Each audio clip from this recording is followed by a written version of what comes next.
குடியரசுத் தலைவர் திரௌபதி முர்மு அவர்கள் இருமுடி கட்டி சபரிமலைக்கு சென்று வழிபாடு நடத்த இருக்கிறார். அது தொடர்பான அந்த காட்சிகளை நாம் பார்த்து கொண்டிருக்கிறோம்.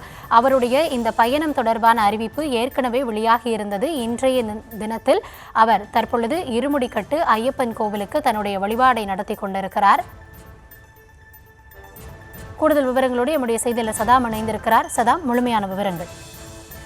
வணக்கம். அதாவது கேரளாவில் 4 நாட்கள் சுற்றுப்பயணமாக வந்த குடியரசுத் தலைவர் தற்போது கருப்பு நிறையுடன் தலையில் இருமுடி கட்டுடன் சாமி தரிசனம் செய்வதற்காக பம்பையிலிருந்து தற்போது ஜீப் மூலமாக சன்னிதானம் வந்து ஐயப்பரை கண்டு சாமி தரிசனம் செய்து வருகிறார். கேரளாவிற்கு 4 நாள் சுற்றுப்பயணமாக நேற்றைய தினம் தனி விமானம் மூலம் திருவனந்தபுரத்திற்கு வந்தடைந்தார் குடியரசுத் தலைவர். நேற்றைய தினம் அவரை கேரள முதல்வர், கேரள கவர்னர், திருவனந்தபுரம் மேயர் உள்ளிட்டோர் அவருக்கு பூங்கொத்து கொடுத்து வரவேற்றனர். இந்த நிலையில் இன்று ஒரு முக்கிய நிகழ்வான சபரிமலை சன்னிதானத்தில் சாமி தரிசனம் செல்ல உள்ள நிலையில் பம்பை வந்த குடியரசுத் தலைவர் தலையில் இருமுடி கட்டுடன் கருப்பு நிற உடையுடன் பம்பையில் முதலாவதாக பம்பையில் உள்ள பிள்ளையார் கோவிலில் சாமி தரிசனம் செய்தார்.